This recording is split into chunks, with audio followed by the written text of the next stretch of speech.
Hello friends, welcome back. I am Vivek Singhal from tradingwithvivek.com। और आज के इस माहौल में जब कोविड का एक फिर से थोड़ा सा डर फैला हुआ है सभी जगह, और चाइना की जो न्यूज़ है कि वहाँ पर few thousand people are dying every day because of this corona. And वहाँ बहुत सारे बिग नंबर्स आ रहे हैं डेली बेसिस पर जो कोरोना से अफेक्टेड लोग हैं। तो ऐसे में चारों तरफ डर का माहौल है and world market is going down. Indian market has been going down for last 2-3 days.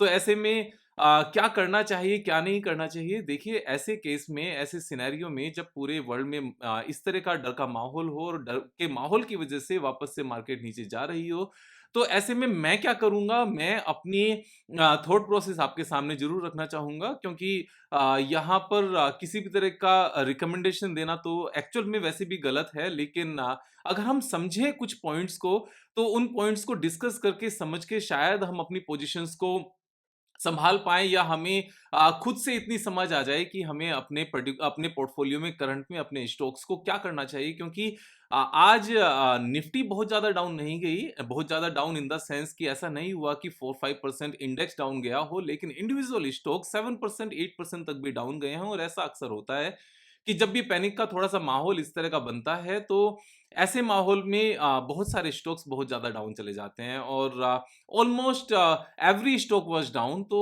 1-2 stocks को छोड़कर कुछ भी अप नहीं था, कुछ ज़्यादा डाउन था, कुछ कम डाउन था। तो ऐसे में सबसे पहले हमें सिचुएशन को ऐसे एनालाइज़ करना चाहिए कि लास्ट टाइम जब कोविड आया था, तो कोविड बिल्कुल एक नई चीज़ थी, और कोविड जैसी मारामारी पहले नहीं आई थी। लेकिन इस बार जब कोविड आ रहा है, तो हमें पहले से पता है कि कोविड का इलाज क्या है, कोविड से बचा कैसे जा सकता है, कोविड किस तरीके से फैलता है, और यहाँ पर मास्क पहनना क्यों इम्पोर्टेंट है, मैरिज अटेंड करना इस टाइम पर अवॉइड करना, बेसिकली मैरिजेस को या पार्टीज को अवॉइड करना क्यों इम्पोर्टेंट है, घर में रहना क्यों इम्पोर्टेंट है, हैंड वॉश करना, सैनिटाइज करना, और स्कूल में बच्चों को तभी भेजना जब बिल्कुल इम्पोर्टेंट हो, और गाइडलाइंस को फॉलो करना। ये सब चीज़ें हमें पहले से पता हैं। अब जब पहले से सारी चीज़ों का पता है, और सबसे इम्पोर्टेंट पॉइंट, इंडिया में हर एक इंसान को अभी वैक्सीन लग चुकी है। तो सभी को वैक्सीन लगी हुई है, और आई थिंक इसके चलते अब बूस्टर डोज़ भी जल्दी लग जाएगी। लोग जल्दी लगवाना शुरू कर लेंगे, और अगर नहीं भी लगवाते तो 2 डोज़ ऑलरेडी लग चुकी हैं and all of us are vaccinated. तो यहाँ पर वैसा कोई डर नहीं है। क्योंकि लास्ट टाइम जो सबसे बड़ी प्रॉब्लम आई थी, वो प्रॉब्लम क्या थी? कोविड आने से प्रॉब्लम क्या थी? कोविड आने से 2 प्रॉब्लम थी। एक तो सिटिज़न्स की डेथ होना, यानी कि हमारे नियर वन डियर वन्स की डेथ होना, तो वो एक अच्छी बात नहीं थी। सेकंड, यहाँ पर बिज़नेस का लॉस होना। तो यहाँ जब ऑफिसेज़ बंद हो गए थे, स्कूल्स बंद थे, और फैक्ट्रीज़ बंद थी, प्रोडक्शन सभी तरह के बंद हो गए थे। जब लॉकडाउन हुआ था ऑल ओवर इंडिया, तो उस टाइम पर वो पूरा इकोनॉमी का लॉस था, और पैसों का लॉस था, जिसकी वजह से तो यहाँ पर इकोनॉमी का भी लॉस हुआ था, बिज़नेस का लॉस हुआ था, आई मीन, और साथ में यहाँ पर लोगों की जान भी गई थी। तो ये 2 लॉसेस थे, और इसी की वजह से स्टॉक मार्केट बहुत ज़्यादा डाउन गया था, और उसके डाउन जाने को जस्टिफाई भी किया गया था। लेकिन क्या दोबारा से जब वापस से कोविड आ रहा है, तो इस तरह की सिचुएशन नज़र आती है क्या? तो ये थोड़ा-सा मुश्किल है इस तरह की सिचुएशन आना, क्योंकि हमें पहले से पता है क्या करना है। और जहाँ तक नए वेरिएंट की बात है, तो अभी तक न्यू वेरिएंट इंडिया में एज़ सच नहीं आया है, और बहुत ज़्यादा केसेस नहीं हैं।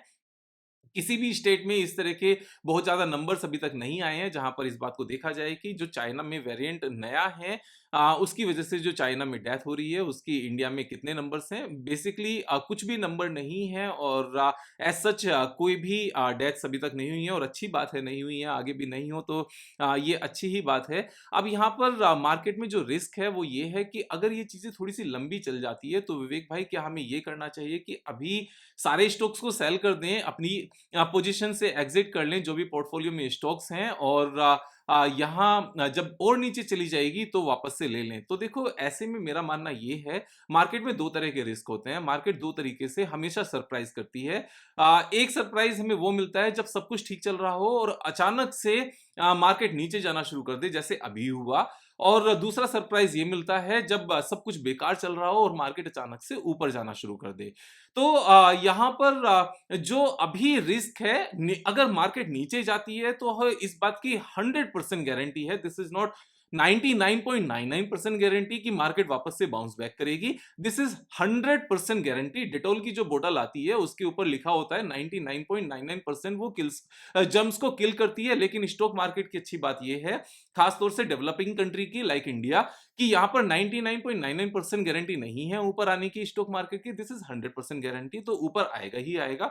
तो अगर नीचे आ जाता है तो वापस से मार्केट ऊपर जाएगी। लेकिन अगर यहां पर ये चीज थोड़ी सी आ जाती है कि इंडिया में ये वायरस उतना नहीं आया है और यहां लॉकडाउन नहीं होगा, बिजनेस का लॉस नहीं होगा और ह्यूमैनिटी में मींस हम इंसान यहां पर जान नहीं गवाएंगे बिकॉज ऑफ दिस, तो स्टॉक मार्केट ऊपर की तरफ को सरप्राइज कर डालेगी। और बिकॉज बहुत सारे स्टॉक्स सिर्फ और सिर्फ इस मोमेंटम को लेते हुए, इस इमोशन को लेते हुए कि कोविड आ रहा है, without any business loss so far has come down almost 15-20% from the recent high। तो वो जो 20% नुकसान हुआ है अभी, तो एक्चुअल में जितना अभी तक कोविड फैला है उससे ज्यादा स्टॉक्स नीचे आ चुके हैं ऑलरेडी। अब इससे ज्यादा और नीचे जाने के चांसेस तभी हैं जब ये सिचुएशन और ज्यादा थोड़ी सी सीरियस हो जाए। यहां से हो सकता है कि 10% स्टॉक्स और नीचे चले जाएं, 15% और नीचे चले जाएं। That is quite possible, that is quite possible. उस चीज को यहां पर मना नहीं किया जा सकता। लेकिन पॉइंट ये है कि अगर 15% और नीचे चला चला गया स्टॉक, यहां से सारे स्टॉक्स नीचे चले गए, तो उसके बाद क्या होगा? उसके बाद यही होगा कि जो नेगेटिव हो सकता था स्टॉक प्राइसेस के नीचे आने का, वो नेगेटिव तो हो गया। और उस नेगेटिव होने के बाद में जितना नेगेटिव हुआ स्टॉक प्राइस, यानी कि 30-40% जो स्टॉक प्राइस रिसेंट हाई से नीचे आ गए, कुल मिलाकर अभी 15-20% आए हैं। अगर 15-20% और नीचे चले जाते हैं तो 30-40% का टोटल गिरावट यहां पर आ जाएगी। उसके बाद में इसको जस्टिफाई करने के लिए अगर बैड न्यूज आ भी गई तो अभी तक सिचुएशन फिर इक्वली हुई ना, यानी कि पहले सजा दे दी गई, उसके बाद में क्राइम हुआ। तो यहां पर सेम ही पॉइंट रहता है हमेशा स्टॉक मार्केट में कि पहले या तो सजा मिलती है या रिवॉर्ड मिलता है, और जो इवेंट्स की हैपनिंग है वो मेजॉरिटी ऑफ केसेस में बाद में होती है। तो अभी जैसे स्टॉक प्राइसेस नीचे आ गए हैं, ना तो बिजनेस बंद हुआ है, ना ही किसी तरह की कोई प्रॉब्लम हुई है इंडिया में, लेकिन अभी मास्क भी शुरू नहीं हुए इंडियन मींस किसी भी स्टेट में इंडिया के। तो उससे पहले ही गिरावट आ गई 15-20% के स्टॉक्स में। तो यानी कि पहले सजा मिल गई, इवेंट बाद में होगा, क्राइम बाद में होगा। अब अगर यहाँ पर क्राइम होने से पहले, क्राइम इन द सेंस यहाँ पर कोविड के आने से पहले अगर 15-20% और चला जाता है, यानी कि 30-40% की अगर फॉल आ जाता है, तो यानी कि बड़ा क्राइम करने तक की सजा मिल गई। और अगर बड़े थोड़े से लेवल पर अगर कोविड आ भी जाए और स्टॉक्स की प्रॉफिटेबिलिटी कम हो भी जाए, तो क्या ये परमानेंट रहने वाला है? जब लास्ट टाइम जब बिल्कुल नया था 2020 में, तब ये परमानेंट नहीं था, तो हम ये कैसे मान सकते हैं कि अभी परमानेंट होगा? और एक और बात, जब ये ऑलरेडी स्टॉक्स 15-20% डाउन आ गए हैं, तो 20% डाउन आने का मतलब है यहां से ऊपर की तरफ 25% जाना। और 25% कोई छोटी चीज नहीं होती, 20% डाउन जाना भी कम बात नहीं होती। तो यहां पर एक चीज तो श्योर है कि आधी सजा तो मिल चुकी है, मैक्सिमम आधी सजा और मिल सकती है कि 15-20% स्टॉक नीचे आ चुके हैं, 15-20% और आ सकते हैं। और अभी कुछ भी जुर्म नहीं किया है, यानी कि कोविड नहीं आया है। अगर कोविड आ भी जाता है तो भी 30-40% का फॉल ही यहां पर थोड़ा सा जायज बनता है, उससे ज्यादा नहीं बनता, क्योंकि ये रिपीटेशन ऑफ सेम इवेंट है। जब भी कोई भी इवेंट रिपीट होता है तो उतना ज्यादा गिरावट नहीं आती, क्योंकि हमने उसके रिजल्ट्स पहले वाले इवेंट में देखे होते हैं। अब अगर यहां से सीधी ऊपर चली गई तो पछताने के अलावा कुछ नहीं होगा। तो मैं ऐसे में यही करने वाला हूं जो मैंने लास्ट कोविड में किया था। I had not sold any of my position because of this fear. मैंने फियर की वजह से कुछ भी नहीं सेल किया था, और इस बार भी मैं फियर की वजह से कुछ भी नहीं सेल करने वाला। मुझे पता है जितने भी फॉल स्टॉक मार्केट में होते हैं वो टेम्परेरी होते हैं, और जितनी भी ग्रोथ होती है वो परमानेंट होती है। अब बात ये आती है विवेक भाई के अपने बहुत सारे स्टॉक्स पहले ही ऑल टाइम हाई पर नहीं आए थे, और निफ्टी तो आ गई थी, तो हमें ऐसे में ये ज़रूर देखना चाहिए कि जो हमारे पोर्टफोलियो में स्टॉक्स हैं, क्या वो लार्ज कैप है, मिड कैप है या स्मॉल कैप है। तो स्मॉल कैप इंडेक्स अभी भी लाइफ टाइम हाई पर नहीं आया था, लार्ज कैप ही आया था। मिड कैप में भी अभी तक लाइफ टाइम हाई लेवल्स नहीं हुए थे, तो यहाँ पर ये चीज़ें इंपॉर्टेंट है। निफ्टी को देखकर हमें एक लीडिंग अप्रोच का पता चलता है, हमें इस बात का पता चलता है कि लार्ज कैप ने अब यहाँ से लाइफ टाइम हाई बनाना शुरू किया है, उसके बाद में mid cap and small cap का यहाँ पर नंबर आएगा, लेकिन इसका मतलब ये बिल्कुल नहीं होता कि हम अपने स्मॉल कैप को ये देखने लगे कि अभी लाइफ टाइम हाई नहीं बने। जनरली क्या होता है कि पहले ग्रोथ लार्ज कैप में आती है, उसके बाद में mid cap and small cap में आती है, और जब लार्ज कैप बढ़ना रुक जाता है, ऑलमोस्ट जो पिछले 15-20 डेज में हुआ भी, 15 लास्ट 15-20 डेज में एज सच लार्ज कैप में कोई ग्रोथ नहीं आई, लेकिन स्मॉल कैप और मिड कैप में अच्छी रैली देखने को मिली, लेकिन अचानक से वापस से ये सिचुएशन आ गई, वापस से मिड कैप स्मॉल कैप ज्यादा टूट गए, और सिर्फ स्मॉल कैप मिड कैप ज्यादा नहीं टूटे, लार्ज कैप भी टूटे। फॉर एग्जाम्पल मैं अदानी पोर्ट की बात करता हूँ, Adani port is down by 8% today, and in last 3-4 days this is down more than 10-15%। अब यहां पर ये डाउन क्यों हुआ, ये मानकर चला जा रहा होगा कि इंटरनेशनल जो कार्गो मूवमेंट्स है, जो माल का आना जाना है, वो शायद कम हो जाएगा क्योंकि कुछ रेस्ट्रिक्शंस लगेंगी।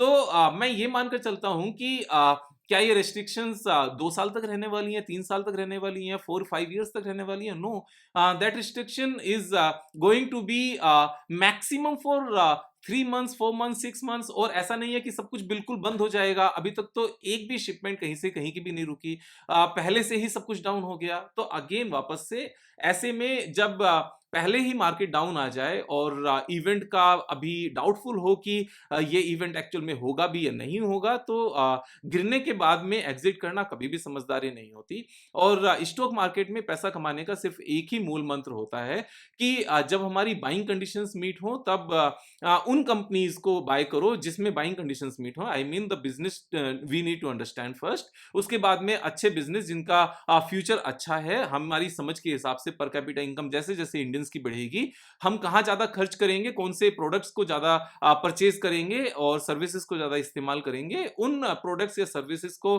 प्रोवाइड करने वाली कंपनीज जो अच्छी कंपनीज है, मार्केट लीडिंग कंपनीज हैं, उनको अपने नीचे आए हुए प्राइस पर, अपने क्राइटेरिया के बेस पर, टेक्निकल चार्ट एनालिसिस के बेस पर परचेज किया जाए, और उनको तब तक होल्ड करके रखा जाए जब तक हमारी स्ट्रेटजी, जो टेक्निकल चार्ट पैटर्न स्ट्रेटजी है, उसके बेस पर हमारा टारगेट अचीव नहीं होता। बहुत बार ऐसा होगा कि टारगेट अचीव होने से जस्ट पहले इस तरह की सिचुएशन आ जाएगी जैसे अभी आई है बहुत सारे स्टॉक्स में। तो ऐसे में आपको ऐसा फील होगा कि अगर टाइम से निकल जाते तो बहुत अच्छा होता। तो ऐसे में एक चीज का जरूर ध्यान रखना है कि हम ईश्वर नहीं हैं, हम भगवान नहीं हैं, हम गॉड नहीं हैं। हमें इस बात का नहीं पता कल क्या होने वाला है, और क्योंकि हमें स्टॉक मार्केट की मूवमेंट का कल का इमीडिएटली नहीं पता होता, इसीलिए स्टॉक मार्केट में जो पेशेंस लेकर बैठे होते हैं, मीन्स धैर्य रखकर अपने पोजीशंस को बनाकर रखते हैं, इसीलिए वो 25%, 30%, 35%, इवन 40%, इवन समटाइम्स उससे ज्यादा भी कमा पाते हैं। और इसीलिए फिक्स डिपॉजिट्स का 5 times, 6 times, 7 times on an average annual gain market में आ जाता है, क्योंकि यहां पर वॉलेटिलिटी होती है और होल्डिंग पीरियड का नहीं पता होता कि होल्डिंग पीरियड हमारा कितना ज्यादा रहने वाला है, और इस तरह के अनसर्टेन इवेंट्स कभी भी आ सकते हैं। तो यहां पर ज्यादा इनकम होने का यही रीजन है। मैंने अपनी ट्रेडिंग जर्नी स्टार्ट की थी 2004 में। It has been 18 years now, और इन 18 इयर्स में इस तरह के अनसर्टेन इवेंट्स जो पहले ना कभी सुने ना कभी हुए अराउंड द ग्लोब, इतनी बार आए हैं, मीन्स उनकी काउंटिंग करना मुश्किल है। बड़े लेवल पर 4-5 टाइम्स आए हैं, लेकिन छोटे छोटे 2-2 दिन, 3-3 दिन, 4-4 दिन को लेकर तो हमेशा ही आते रहे हैं, लेकिन हमेशा एक ही चीज हुई है कि इंसान हो या मार्केट, उसने फाइनली ऊपर ही जाना है। हालांकि ये पर्टिकुलर वर्ड्स बहुत कॉमन है मार्केट में, लेकिन ये ऐसे सत्य वचन है, ऐसा ट्रुथ है कि जिसको अगर हम दोबारा से सुन लें तो वापस से हमें चीजें समझ में आ जाती है कि स्टॉक मार्केट ऐसे ही काम करती है। बहुत बार ऐसा होता है कि जब मार्केट नीचे जाती है तब हम 100% इन्वेस्टेड होते हैं, लेकिन पीपल लाइक मी इस केस में तो हमेशा ये होता है कि हम हमेशा ही 100% इन्वेस्टेड होते हैं, तो ऐसी सिचुएशन कभी होती नहीं है कि अपने पास कैश में पैसा रखा हो, क्योंकि अपने अवेलेबल कैपिटल को काम पर लगाने से ही पैसे बनते हैं, उसको खाली रखने से कभी पैसे नहीं बनते। तो उसको काम पर लगाना हमेशा अच्छा होता है, क्योंकि मार्केट में अपॉर्चुनिटीज हमेशा होती हैं, चाहे मार्केट ऊपर हो या नीचे हो। तो जब मार्केट नीचे आई है, मेरा भी पोर्टफोलियो डाउन है, और जितने भी बड़े प्लेयर्स हैं, इवन जैसे विजय केडिया जी का मैं एग्जांपल देता हूं। पहले मैं राकेश झुनझुनवाला जी का भी एग्जांपल देता था, लेकिन अभी उनका एग्जांपल देना ठीक नहीं है, he is no more with us. तो जितने भी बड़े लोग हैं उनका भी पोर्टफोलियो डाउन है, and they are also not selling anything. तो नहीं सेल करते हैं वो, और क्योंकि उन्होंने पैसे बनाए हैं, तो उनकी इन बातों को हमें थोड़ा सा फॉलो भी कर लेना चाहिए, क्योंकि उन्होंने इसी चीज को फॉलो करके पैसे बनाए हैं। तो जो लोग 50-60 की एज तक पहुंचे हैं, मिलियंस बिलियंस कमाए हैं, and they are sharing with us their views के मार्केट में ऐसे ही पैसा बनता है। Hold on to your positions when market is down, and keep on booking profit when market is moving up.